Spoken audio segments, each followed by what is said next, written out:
Judge Joe Brown versus Jabari Osaze. And I am honored and also dismayed to be debating Judge Joe Brown today.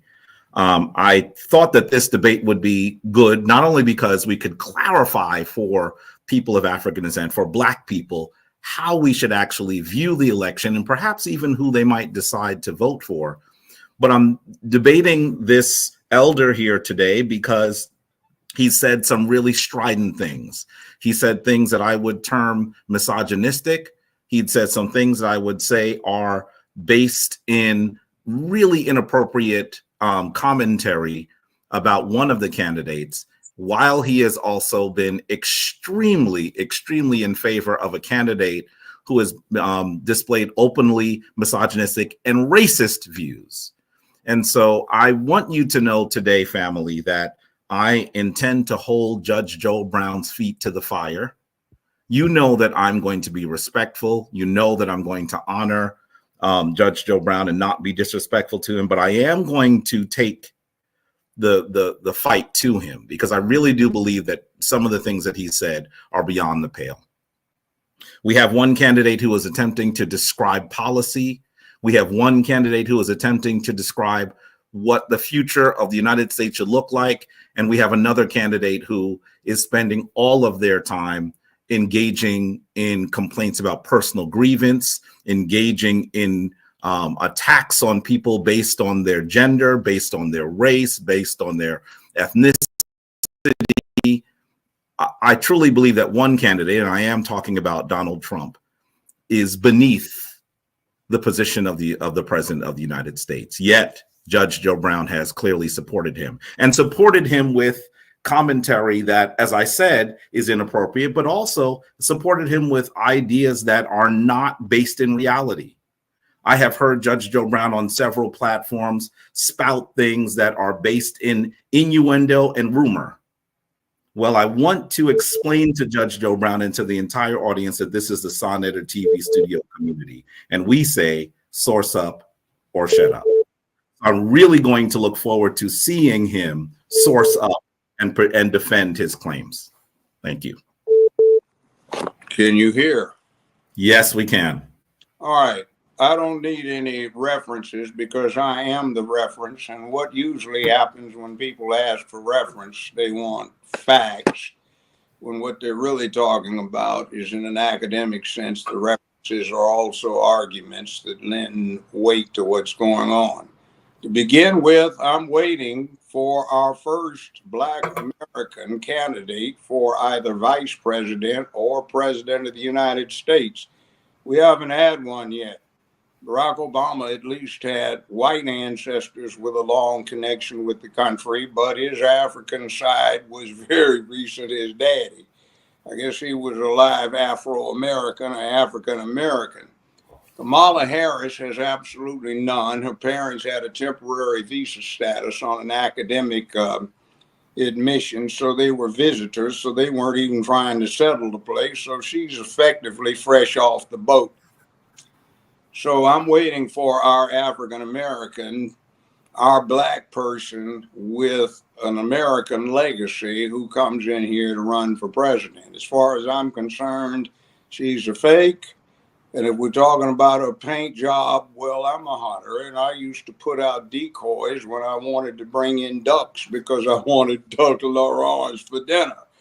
Put out the decoy, bring out the duck call, you can get the ducks to come in. Now, the Democratic Party got brought into being second decade of the 19th century to protect and spread slavery. They started the Civil War. They invented the Klan, Jim Crow, all the rest of it. They know their Negroes and how to work them, and they are doing that. So what we have here is a lot of Negroes who don't know how to be Black, and they're not using free will to make their decisions, but they're conditioning as Negroes. Now, I'm looking at a fake person. You can start with her talking about listening to Tupac, smoking dope, and inhaling in the dorm. And when she was in the dorm, Tupac would have been 11 years old. So that's out the way. washing greens in the bathtub where everybody washes their behind in the dorm, your mama would have beat the crap out of you if it even thought about that. That's another lie. I was one of those girls on the bus. Well, let's see. I was a teacher in the LA City school system when that would have happened. And there were no segregated schools in California at the time, though there might have been some segregated neighborhoods. So she's lying about that. The truth is not in that woman. And what we are voting for is emasculation of the country. We're voting for the destruction of the traditional nuclear family if we vote for Harris and Waltz. Tampon Tim, they call him. And I call her the lying hyena, because that wretched grin that indicates that she's got psychological problems that we always hear is obscene. Next thing, we're looking at Nazification of the country. We already have her talking about strength. There's a reason why we tell people that they need to source up or shut up. There's a reason. And one of the major reasons why we do this is because we want to be able to see the quality of your fathoming. We want to see the rationale by which you arrived at your analysis. And when you start by saying, I don't need a reference, I am a reference, you can see that we're talking to someone who has actually believed things that are ethereal. What am I saying? Unfortunately, I think that Judge Joe Brown has gone for the okie doke. I think that he hears things and he believes them without actually vetting them. I have lots of examples of this, not just what you just heard. But let's just start with something he said in a moment. I want you to know in this round, I'm going to talk a little bit about Kamala Harris's heritage, because you're going to continue to hear Judge Joe Brown say that she's not Black. And if I have time, I will also talk a bit more about her policies. I also want to deal at some point in this conversation with her opponent, Donald Trump, so we can actually see that Judge Joe Brown is supporting a white supremacist. I don't know why, but Judge Joe Brown is supporting a white supremacist. Before we do all of that, I do want to show this on that. I'm going to present this for a second, and this will help us remember why it's important for us to source up. If you can share, sa.neter. This is from Reuters. This is a Reuters fact check. Kamala Harris did not say she listened to Snoop Dogg and Tupac while smoking marijuana in college. You just heard the judge say that. He is wrong. He is wrong. Maybe he should evaluate what he's heard and what he believes, because I think that if he continues to listen to rumor and innuendo and think that he has a cogent analysis, he is going to be led astray. Let's read a little bit. Social media users have been sharing a quote online claiming Kamala Harris said she listened to Snoop Dogg and Tupac while smoking marijuana in college. Users have questioned the statement, and the claim is being used to discredit Harris because both artists' first albums were released years after Harris had already graduated from college. Did you notice that he said she's a liar because of the time frame? But that's not what she said. The quote refers to an interview with Harris that Harris did in February 2019 with the Breakfast Club, so on, so on, and so on. By the way, they give you all the links you'd like to see here as well. In the interview, Charlamagne the God asks Harris if she smoked marijuana, and Harris responds that she has. Later in the interview, DJ Envy asks Harris what music she listens to. Before she has a chance to answer, Charlamagne the God interrupts by asking what music Harris listened to while smoking marijuana in college. Harris laughs but ignores Charlamagne the God's question, responds to the original query of what she listened to by saying Snoop Dogg, Tupac, and Cardi B. Clearly, she's not saying she listened to Cardi B in college, because Cardi B's been out about 5 years. Clearly, that's not what she's saying. But the folks that are putting that forward are trying to misrepresent what was said.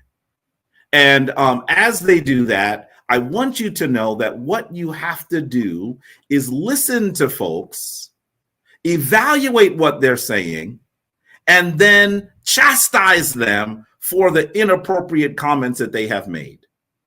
So Judge Joe Brown, the older, needs to be chastised. He needs to be chastised for making those ridiculous comments. Let's really quickly show you a little bit on her ethnicity. Here's a bit on her ethnicity.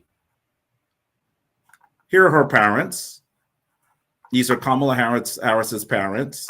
You're even going to hear Judge Joe Brown. He says it many times. He said it a bit today, but I have the clips of him saying it elsewhere. Actually say that her mother is Indian. That is true. And her father is not black. He's Jamaican. He's called him an Indo-Jamaican. I heard him say that in person. I actually confronted him about it in person. The conversation did not go well. You should know that when he says that, he's saying something that the right is saying without any sources, without any deeper understanding, without any merit. Thank you, sa.neter. Some people have even gone as far to say that this is her father. It is not. It is not. Here are images of Kamala Harris's father with his two daughters. Does that look like an Indo-European to you? Does that look like an Indo-Jamaican to you? I want you to be clear that these are his grandmothers, Miss Iris and Miss Chrissy. Do those look like Indians to you? In fact, you'll even see a young Kamala Harris sitting on the lap of who would be her great-grandmother. Can you at least even look at the hair of this woman here? I mean, are we not talking about the hair of a person of African descent? What are we talking about here? This is one of the most ridiculous things that I've ever had to contend with, but will have to. You'll even hear people talk about her birth certificate, that her father is listed as Jamaican, and they'll even say, well, her mother is listed as Caucasian. You can see here that on her birth certificate, she is listed as Jamaican. And her mother does say that she's Caucasian, but you'd have to be trying to misrepresent something to actually believe that. Let's try to have a better analysis of what we know about Kamala Harris. First of all, to understand what it means to be listed as Jamaican on the United States birth certificate, look at the United States Census and what they say the updates to OMB, the Office of Management and Budgets, race and ethnicity standards mean for the Census Bureau. This will give you a sense of why he was listed as Jamaican. What does Jamaican mean? Jamaican is a nationality, but when the United States lists Jamaican, what do they mean? Look here. Can you see this? This is why sourcing up is important, dear judge. This is Table 5 from 2024 SPD 15, and I want you to look at what they say for Black or African American. It says individuals with origins in any of the Black racial groups, including Black racial groups of Africa, including, for example, African American. What's the second one? Jamaican, Haitian, Nigerian, Ethiopian, and Somali. These are examples of what they mean when you see Jamaican on a birth certificate. They were in fact saying that she was Black. And really quickly, since I have very little time left, I want to also let you know that Reuters has also fact-checked this idea that her mother was Caucasian. And they say very clearly here, while speaking to a faculty scholar at Syracuse, Harris's mother, Shamaya Golapan, self-identified as Caucasian because Indians were classified as white and Caucasian in the United States in the 1960s. You go to Reuters, and Reuters is a white supremacist agency. And I heard what she said because I was listening to it live when she went on. I think it was about 4.5, 5 years ago on The Breakfast Club talking to Charlemagne. I think that's what she said. Now, you want to get beyond that and deal with busing when she was, second grade, which at what time she would have been in Canada anyway. And also, I was a school teacher, so I do recall her claiming during the debate with Mr. Biden, who knows his Negroes, back when she was distinctive about she was on the bus. I was one of those children bused. And then I do recall listening to her blab on about washing greens in a dormitory bathroom, which is absolutely preposterous. So you rely on Reuters, an instrument of white supremacy, for your information and authentication. All right, where do you go with that? So, what are you talking about when you say Jamaican? She's an Indo-Aryan. Her father is an Indo-Aryan, not an Aryan Jamaican or Indo-Jamaican. I happen to have met the man, sat at the same table with him. I believe it was on an occasion when both the Prime Minister and the Governor General of Jamaica invited me and my now ex-wife, and we sat at the table. I know blonde-haired, blue-eyed people who were born in Jamaica and are Jamaican.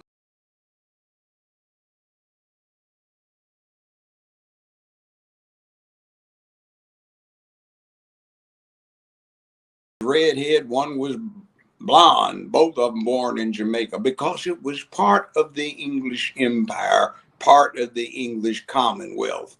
And you can go to Jamaica, particularly if you go to St. Elizabeth Parish, and you get high, bright, and white, and you can hear somebody talk patois, and you turn around and somebody Chinese because they come from Hong Kong or Singapore, part of the British Commonwealth. You run into Pakistanis, you run into Indians because it's part of that. So you're just falling into the trap of complete ignorance. And if I had been prepared to show photographs like you're doing, I would have brought in with some of the famous Indian military units where everybody in there looks like they're a black man. I know Indians who are very dark. In fact, I remember a couple of lovely young ladies that used to work on my show. I thought they were black women until they laughed one day and said, "You think we're black? We're Indian." And a lot of people get suckered into falling for that.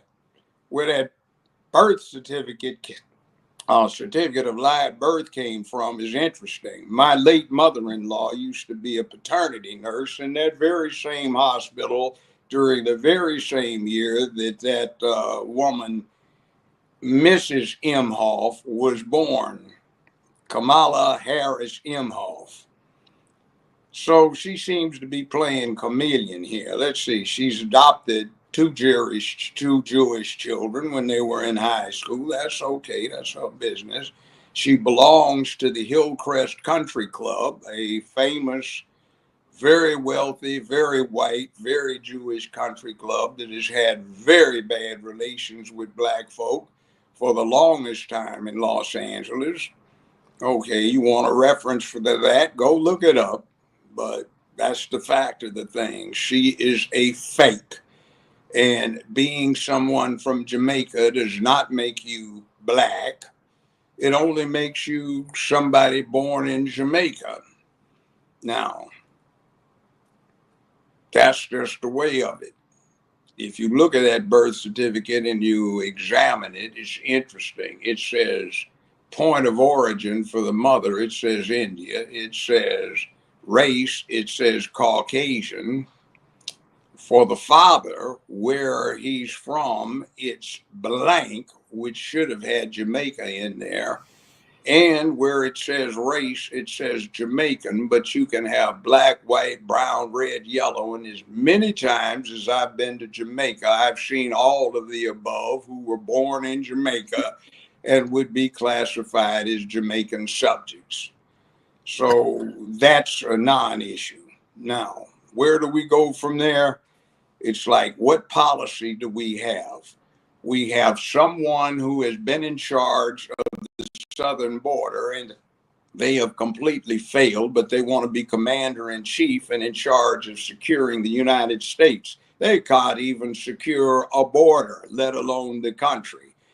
You will talk about Nazism. I talk about Nazism. I'm looking at Strength Through Joy, a Nazi program implemented in 1933 and perfected in 34 that had the exact same name doing the exact same thing. Waltz, who is running for vice president, says over and over again, free speech should not be absolute. It should be restricted so there's no misinformation. Kamala Imhoff says she's going to set up first thing a commission to fight misinformation. That sounds like exactly what the Nazis said with the exact same words in 1934. And I'm sorry, a well-educated person should have learned that way, way back. I heard it in the 5th, 6th grade in elementary school, and again in high school, and again in college, and again in law school, and over the years reading it. Now, the next thing, 1934, the Nazis set out a program to disarm the public, and she's saying the first thing she's going to do is sign an executive order to have a mandatory buyback of all semi-auto weapons. Now, that's unconstitutional. It won't last, but it'll take a year and a half for people to get that through the court system, and that means Americans will be trespassed upon, have their property confiscated, and maybe a few die when they say they're not giving their guns up. Meanwhile, the cartels are bringing crates of guns across the southern border along with the kilos of dope. And that's part of what's going on. We've got a lack of character being taught in this country. It's being emasculated, and you cannot take a boy and healthily raise that child to be a man if you try to negate his masculinity. And I'm sorry, but if you wanted to go find it, you could have found it easy on Black Lives Matter's mantra, which got taken down after myself and a number of people attacked them. The first thing was, we are for the destruction of the traditional nuclear family. We are for the ending of cisgender privilege in the family.